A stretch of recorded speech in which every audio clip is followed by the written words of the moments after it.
Good evening, my friends. This is Paul. As I'm sure most of you know, I am quite the storyteller. I love being able to tell you guys all about experiences in my past and how God has been able to just completely revolutionize my life through all the various retreats and conferences and mission trips I've gone on. But something I haven't really talked about all that much on this channel are the experiences that I had when I myself was a teenager.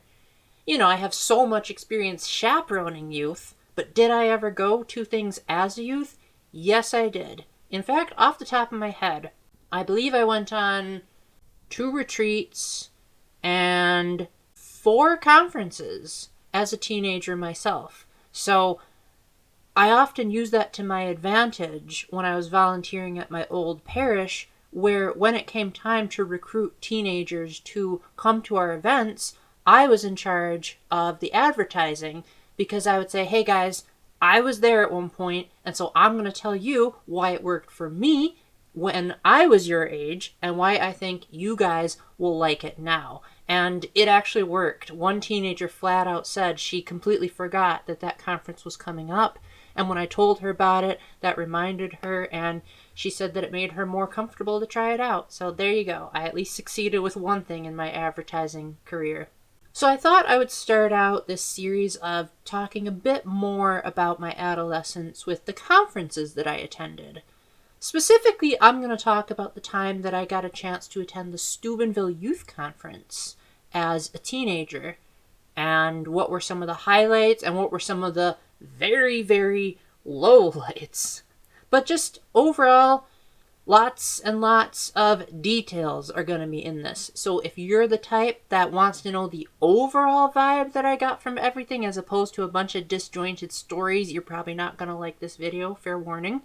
My Facebook audience has often said that I spend more time talking about the carpets than I do what I got out of the events. So just bear with me for that. So first off, we have to start even before the conference started. And so we were just having yet another youth group meeting. And the adult that was telling us what to expect from the conference was being quite blunt about what we wouldn't probably like, as she kept going on saying, oh, you guys are going to have these amazing music, and the scenery is so beautiful, and it's so very powerful, and adoration is great, and the food is terrible. And you're probably wondering, well, was she right? Heck yeah, but we're getting ahead of ourselves. So then I finally decided, okay, this is going to be the year that I'm going to go, because I'm trying to remember why I didn't go in previous years. I think it was because the other youth group that I went to had their own conference, and I was invested in going to that one. And I think that's why I didn't have enough money to be able to go to the Steubenville one, but somehow I made it work one particular year.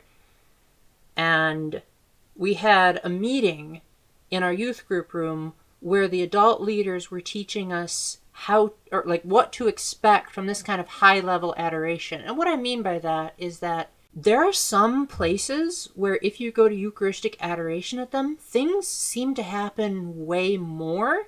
Like, you might find a Catholic church that has perpetual adoration, but you usually won't see anything crazy miraculous. Not saying it doesn't happen. But when the adults were telling us about Steubenville, they were flat out saying people in the past at this particular place have fainted, they started crying, they've started laughing, they've started speaking in tongues, and they said, just try really hard not to let what everyone else is doing around you influence what you were doing. Just make sure that whatever it is that the Holy Spirit calls you to do it. So, not gonna lie, I was a little bit scared. I was like, I don't know if I want to make a fool of myself in front of everybody, but at the same time, I appreciated those warnings, because I think had I not had that, I might have thought that maybe Satan was involved in all this. So it was nice to know that this was very much a Holy Spirit-induced type of thing. So then we actually started going on the road to the conference. And I even remember the rest stop that we went at on our way there. It was, I remember it, but I don't know how to describe it to you guys. I just know that in subsequent years, when we went on other trips, I would say, oh, that was the same rest spot. And that was the same bench where one of the adults said that he would give one of the teenagers $1 if he or she was able to answer a theological question. And there was an arcade machine that was like somewhat across on like a right angle from there, and then to our straight right was this big room full of tables, and there was a Panera Bread at one point. But you guys probably don't want to hear about all that. You want to hear get to the conference, Paul. We don't care about that. So then we got there, and for some reason, they put me in charge of giving out everyone's bags and sleeping bags and all that stuff. And one of the adult leaders had such bad handwriting that there was a girl named Michelle in our youth group. But then his name was Michael. We all called him Mike. And I said, "Oh, is this sleeping bag for Michelle?" And he said, "Nope, that's for me." So I felt a bit embarrassed by that. Then we got into our dorm rooms, and I remember the hallways were quite narrow, and the rooms were like ridiculously small. We were crammed in there quite a bunch. I remember them saying at the preparation meeting, make sure to always let the adults sleep on the bed first, and only if they offer are the teenagers allowed to sleep on the beds. So, being the rule follower that I was, I said, all right, adults first. And the adult with us said, "Oh no, I'm going to sleep on the floor and you're going to get the bed, Paul." So I was pretty pleased by that. I also remember there was this bluish chapel type of area where I believe it had adoration. And we stopped there for a few minutes before we joined up with the girls and went to the rest of the conference. Now, if you've never been to Franciscan University of Steubenville, one of the biggest things that you need to be aware of is that it's a ridiculously hilly place. Pretty much every single area had like some kind of hill within like viewing distance or walking distance. You were constantly having to lean your back either forward or backward to make it around. The grass was a pretty vivid shade of dark green. There were some nice sidewalks there. There were a couple there was one that it seemed like they had like hexagon types of bricks laid into there. And there was one point where there was this nice little garden at the top of a hill, where they had a nice bench where we took a picture under the shade of a tree. And along like the edge of the college area, there was this big chasm full of these giant green trees that were providing shade over everything. And right by the edge of that chasm, there were tables all around, and they had tents over the tables so that we'd be protected from the sunlight, because I think this was in June that we went there. And I thought to myself, just a couple of hours ago when I was telling my friend about it, like, what were they thinking? Letting teenagers eat their meals so close to a cliff. You just know that plenty of teenagers are probably going to get as close to the edge of that cliff as possible and want to see how far they can push themselves without actually falling off. To my knowledge, no one did fall off. Once it was time for the actual programs to happen, we went into this gym auditorium, but before we got into that, we went through this like trophy room of sorts, which also had like different pictures of various people that had been to the college before. And then once we got into the auditorium, I remember thinking, man, this place is ugly, because it had this like greenish yellow type of hue to it. And if you know me, you know that I can't stand yellow. It's one of my least favorite colors. This is kind of the exception because it's pizza. But in general, just you put yellow on pretty much anything and I'm gonna gag. So I thought, oh, this is bad. But credit where credit is due. I thought it was nice that they had a bunch of bleachers all over the place so that the teenagers that still didn't have enough room for the chairs were able to sit somewhere. There were about 3,000 of us, I think, altogether. And the main gist of the programs is that there was this big stage on the front. It had this gigantic, like utterly huge crucifix in the back that was like the prerequisite for doing mass, because we had mass inside this gym as well. And they had this band, and I believe the band was called Bob Rice and His Gang or something like that. And they played all these popular worship songs that we had sung in our youth group. And of course they had projectors on the wall that had all the words. And what separated it from the other conference that my other youth group did was this conference had way more of an emphasis on just like telling you the Catholic doctrines. Like, this is what the catechism teaches, and this is the official church teaching on this matter. And you might be thinking, well, of course, Paul, it's a Catholic conference. Why wouldn't they talk about Catholicism? You'd be surprised how many of the conferences and retreats I went on where it seemed like Catholicism was part of it, but it didn't feel like it was a major, teaching opportunity. Sure, they would quote Pope Francis every now and then, or they'd, say, oh, well, we have to go to Mass in the morning, but it always felt like it was a supplement rather than the main appeal. Whereas this was you guys may be high school teenagers, but we are just not going to be shy about teaching you guys the most complicated theological concepts in the church. Sadly, I do not remember much of what was said, because I'm the type of person that prioritizes my own words and my own experiences over what others are doing. So I wasn't exactly keeping notes during the talk. But one thing I do vividly remember that someone else did at this conference was, at one point they said that all the guys had to go to this one tent and all the girls had to go somewhere else, because of course they have to separate the guys and girls. Ugh, I always hated that when I was in youth group. It's why be so sexist? Girls and guys can talk about Catholic stuff, just don't make it based on gender-specific problems.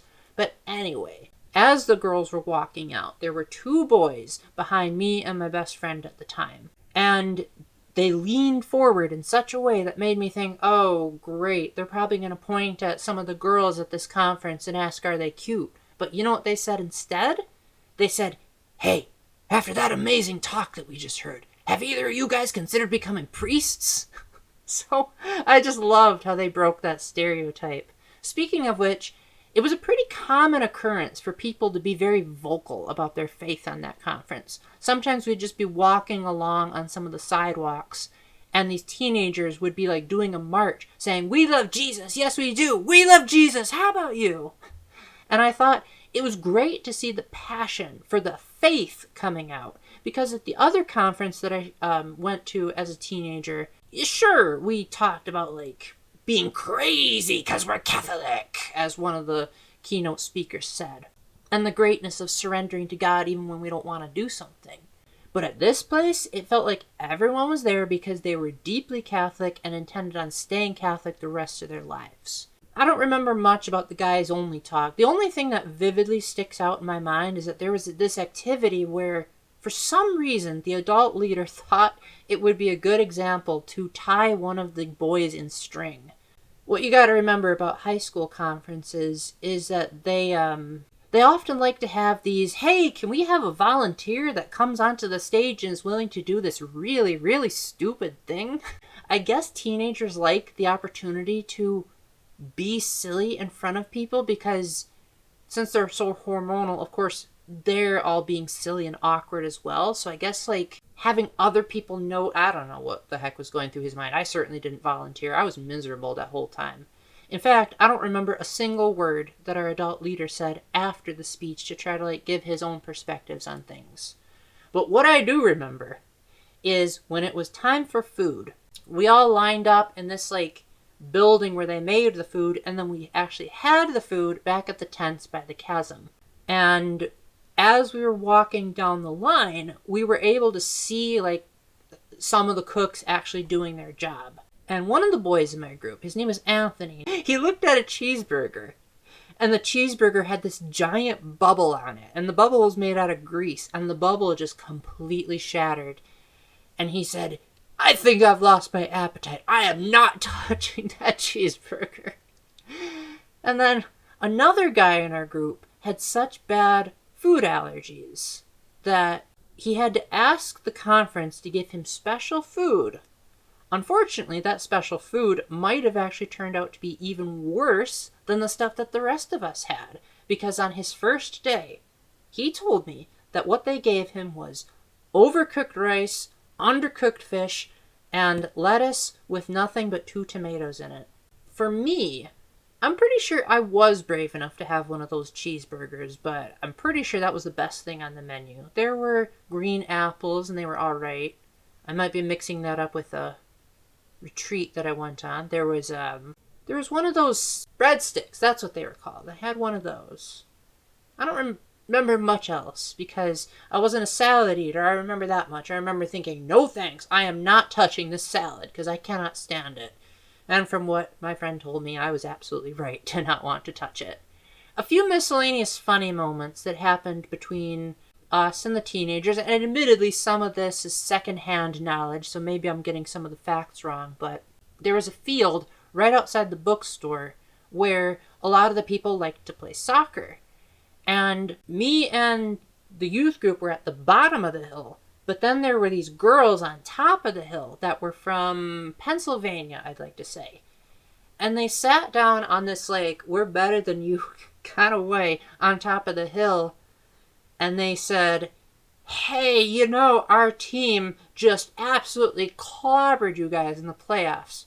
I had no clue what they were talking about because I'm not much of a sports guy, but apparently there was like this rivalry between them and the guys in the youth group. But by the end of the conference, it turned out that they actually really liked all of us, except for me and my best friend at the time. We were a bit of sticks in the mud. Like, we didn't really try to talk to too many people at the conference, apart from each other. And even then, I spent more time talking to the adult chaperones than I did the teenagers my age.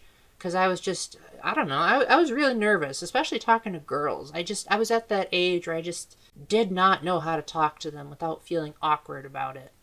I avoided a lot of the problems that most teenage boys my age did, so I'm grateful for that. I do remember hearing secondhand about one of the things that those girls did that still cracks me up to this day. They asked for a picture with everyone. And one of the guys in the group had a girlfriend at the time. Thankfully, he broke up with her because she was a real piece of work. And right when the camera was about to take the picture, the two girls on either side of him leaned over and kissed him on the cheek. And from what my brother told me, looking back at the picture, he was like, his eyes were wide open like, thank goodness they didn't try to kiss me because I have a girlfriend back home. And he was just looking so embarrassed. But by the end of the trip, those girls came over to where we were eating, and they gave every single person in our youth group a hug, even me and my stickler friend. And I was like, well, that's nice. It's nice to know that they didn't completely think that we were sticks in the mud after all.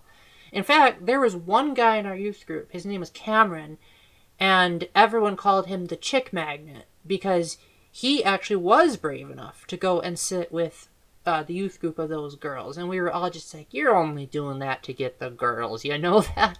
Speaking of Cameron, we all had these things around our neck called lanyards, which had like the schedule of the conference and what weekend it was, and I believe I still have it somewhere in my room. He was swinging his lanyard around one day, and at one point he lost his grip, and the lanyard went flying into the sky, and it got caught in a tree. And we had been told, like, if you lose your lanyard, you have to pay money to actually get it replaced. So my brother, who was younger than me, went back to Steubenville again later on, and he said, you know what, Paul? That lanyard is still there. He didn't even bother getting rid of it. Another story I heard secondhand was two teenagers named Simon and Adrian were walking back to the dorms late at night, and Simon had this water bottle that he was like tossing up and down, and Adrian just casually said, oh, you know, Simon, it would be really funny if, and as soon as she finished talking, the water bottle fell on the floor and the water just splurted all over him, and as he's standing there soaking wet, she finished, if that happened.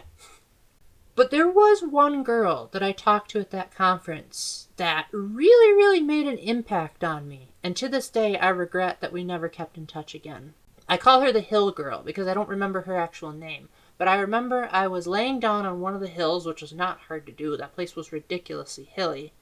And I was, doing some personal prayer. And she came over and she was on my left. And she wore glasses, she had dark skin, and pretty sure she had pretty short hair, like maybe like down to here-ish. It was pretty short by girl standards back at the time. And I think her shirt was like green or yellow or one of those colors that I was not the biggest fan of. And so I said, hey, sure, yeah, go ahead and sit next to me. And we just had such a good conversation about the faith and what we were liking about the conference. And it was my fault that we ended our conversation because I was like, hey, I'm sorry to be rude, but I was having my personal prayer time. What an idiot I was. She even asked for my number, and I said, oh, I don't think I'm going to be able to do that because my dad doesn't like me to get strangers' numbers. Only to find out that when I got home, my dad said, what the heck, Paul? You could have had a really good friend there. And I was like, oh, now you tell me that I can get people's numbers. So yes, she is definitely one of those people that I am really hoping makes it to heaven, because one of these days I just want to say I am so sorry I never got your number, but I really, really like the fact that you came and sat next to me and made me feel so welcomed at that conference, because my youth group certainly wasn't making me feel welcome. I've alluded to being bullied a few times in the past, and this youth group was where pretty much all of it happened. Now, in the past, I had written Facebook notes about these experiences, and I had described them as some of the best moments in my life. And I will still say that this conference was the start of essentially this idea of I just have to tell everyone about my stories and about why Jesus is great and all that, which I'll get to. But there was a reason why I primarily only talked to the adult chaperones, and that was that those 2 chaperones that I mentioned were some of the only adults in the youth group that actually saw my side of the story and tried to stick up for me. There were other adults that were very much doing things that when I've told other people about them, they're like, that is very unadult-like conduct. I'm pretty sure one of them even revealed some of the things I said to my therapist to another one of the teenagers, and it's like, you're not supposed to tell anyone what a therapist said, let alone repeat what someone told you in confidence. So yeah, I was a nervous wreck on this conference, and I even remember the exact words that I said to one of the girls that asked if I was alright, which I won't repeat. But she did give me a hug afterwards to try to help me feel better. And then she said, hey, you know what? If these other girls are giving you trouble, why don't you just hang out with us?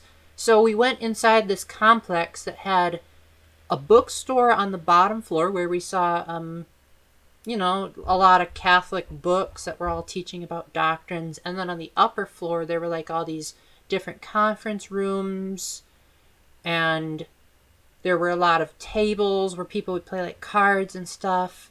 And then there were these vending machines, which I imagine were there as damage control for all the people that just did not like the food at that place. But to get back to the positive for a moment, Eucharistic adoration was probably one of the most mind-blowing experiences I've ever had with adoration outside of a couple of the mission trips I went on. The atmosphere in the room was so, I don't even know how to describe it. It was what am I supposed to be doing right now is probably the best way I can think of what was going through my head.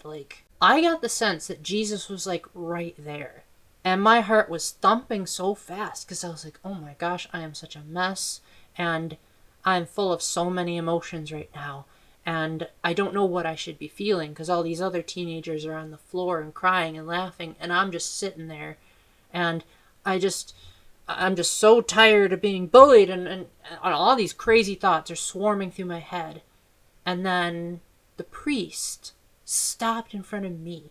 And as he was holding up the monstrance, he made the sign of the cross. And I'm pretty sure one of the names of one of the girls in my youth group popped into my head. And I just remember, inwardly of course, I didn't say it outward, I just remember screaming, I am so sorry that I ever bothered you. And I guess I was just crying out, wanting forgiveness. And so after that event was all over, we all walked to the front of the stage. And there was this boy that came out of the audience so quickly that I thought he was an angel for the longest time because of that. And he just walked right up to me, gave me a hug, and without saying a word, vanished back into the crowd. And that hug, if it was really angelic, I think was the catalyst to me really starting my faith journey. Because there was a retreat that I went on prior to this where I made up my mind that I was going to start treating Jesus like a personal savior, as opposed to just, oh, he died on the cross for our sins, cool. But the fact that he actually cared about me as an individual. But after this conference, I took the next step forward. I reached out my hand as close as I could get towards the giant crucifix on the back of the stage. And I don't think I said this out loud, but I remember saying something along the lines of, Jesus, from this day forward, I promise that I am going to love you above all. I am going to tell people all about you, and I'm going to be enthusiastic about my faith, and I'm going to make sure that I live the rest of my life serving you. And to me, despite the bullying, despite me walking out of that conference feeling so bad I almost killed myself, that moment at Eucharistic adoration and the unofficial Catholic altar call were the moments that essentially defined me going into adulthood. I've almost felt like talking about God is like an addiction. I want more. I have probably chaperoned over 24 conferences, and I still feel like that's not even enough. I feel like I wish I could just exert myself even more, tell more people about God, do more testimonies. And this was the very start of it all. So even if trying to think back on the people at this conference is an exercise in pain, even if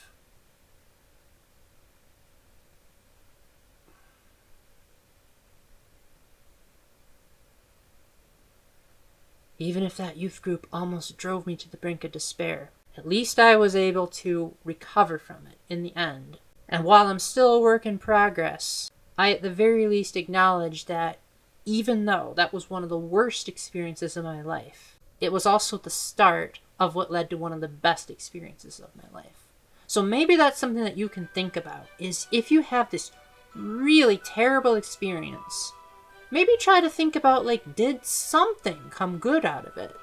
Think about it like a soldier in the military, where a soldier is obviously not having fun while going on the front lines, but then he ends up successfully defending his country. So the after effect is the positive part of it. So I like to think, yes, the conference was miserable. I know I talked about all those details, but those were more neutral details as opposed to my personal feelings about it. But I lived up to that. Maybe not perfectly, being a sinner and all that, but I did. I believe it was the year after that, I really started taking my faith more seriously, and I went up to the youth group leaders and I just said, I want to be more involved and I want to do more stuff. And thankfully one of them said yes, and that led to me chaperoning a bunch of stuff eventually, and oh, it was great. So at the end of the day, I'm happy that I went to this conference, even if it wasn't perfect.